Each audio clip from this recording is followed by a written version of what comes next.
Frédéric Saucé est quelqu'un que vous pourriez croiser tous les jours. Un chef d'entreprise marié et père de 2 filles aimant le bon vin et les moments entre amis. En juin 2016, alors qu'avant 2015 il n'avait jamais enfilé une combinaison de pilote, il va disputer la plus grande course d'endurance du monde, les 24 heures du Mans.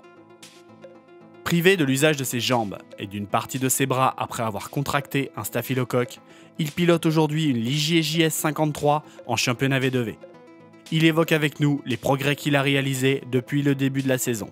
C'est une saison d'apprentissage pour moi, puisque j'ai jamais eu l'occasion de faire de compétition automobile, mais j'ai appris grâce aux différentes épreuves et puis surtout à mon coach et coéquipier et ami Christophe Tinsault, qui me corrige assez régulièrement. Donc aujourd'hui, je pense que les marges de progression commencent à être un petit peu diminuées. C'est principalement sur la confiance que je vais progresser aujourd'hui. Et des fois, j'ai plaisir en tout cas à ressentir les mêmes choses que lui sur une voiture. Donc je me dis que je progresse aussi sur en tout cas le ressenti du pilotage. Donc d'être à 6 secondes de Christophe, c'est une performance sans avoir de palmarès en sport auto. Et puis compte tenu de mon handicap, d'être à 6 secondes de Christophe, voilà, je pense que on aura un peu de mal à grignoter les derniers centièmes ou dixièmes de seconde. Son objectif est simple, terminer les 24 heures en ayant fait le job. Ce défi, il aura aussi une importance pour moi si je le réalise le plus proche possible d'un relais et d'une épreuve d'un pilote lambda. Aujourd'hui, je pense être capable de faire des relais de 45 à 60 minutes. Donc évidemment, Christophe et le 3e pilote auront des relais plus grands que les miens. Je me suis fixé de faire au moins 6h30 sur les 24 heures. Pour réussir son défi, Frédéric s'astreint à une préparation physique rigoureuse, spécialement adaptée à son handicap. Ne pilotant qu'avec un seul bras, c'est vrai que ce bras fatigue beaucoup.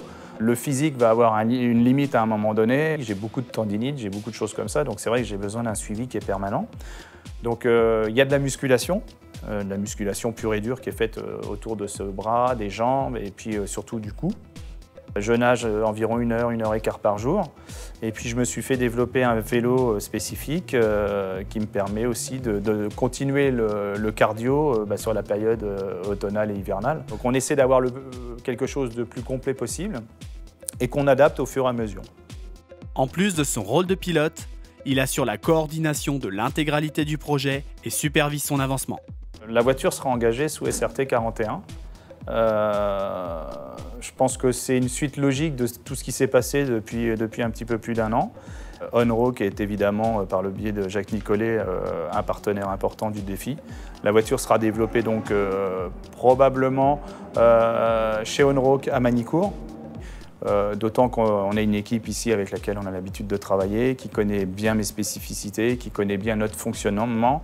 Tout ce qui est recherche-développement a déjà été largement fait sur l'opération V2V, et notamment sur toute la partie pilotage proprement liée à mon handicap. Et donc ce qui permettra en tout cas d'aller beaucoup plus vite sur P2. Ce que je peux vous dire aujourd'hui, c'est que la P2 sera en test à la fin novembre. Il lui reste encore beaucoup de chemin à parcourir. Et à 8 mois des prochaines 24 heures du Mans, Frédéric reste focalisé sur ses priorités. Le but ultime, c'est les 24 heures.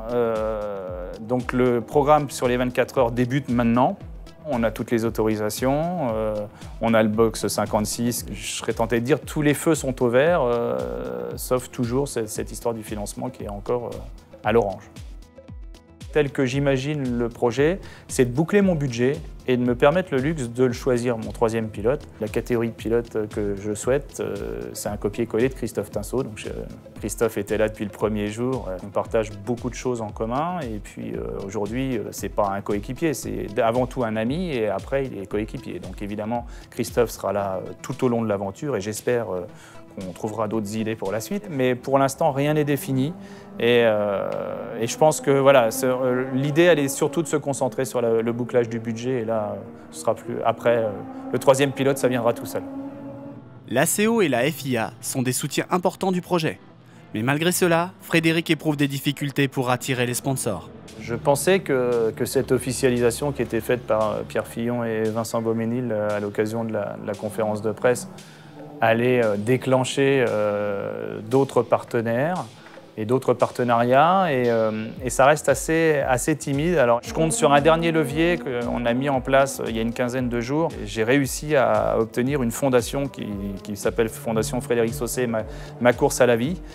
Et donc qui dit fondation dit obligatoirement la possibilité pour tous les donateurs de défiscaliser. Et j'espère vraiment que ce levier-là va permettre de réunir la fin du budget pour qu'on puisse enfin aller jusqu'au bout. Parce que ce serait vraiment dommage de s'arrêter le 31 décembre sur une si belle aventure uniquement à cause du financement, quoi.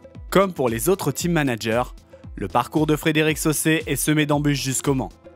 Mais malgré ces difficultés, c'est avant tout des valeurs qui vont bien au-delà de l'aspect sportif qu'il soutient avec son équipe. Ce défi-là, il apporte quelque chose d'autre. Il y a d'autres valeurs. On n'est pas simplement sur de la compétition, on est sur une nouvelle approche, sur réussir à faire courir quelqu'un qui normalement ne pourrait pas le faire.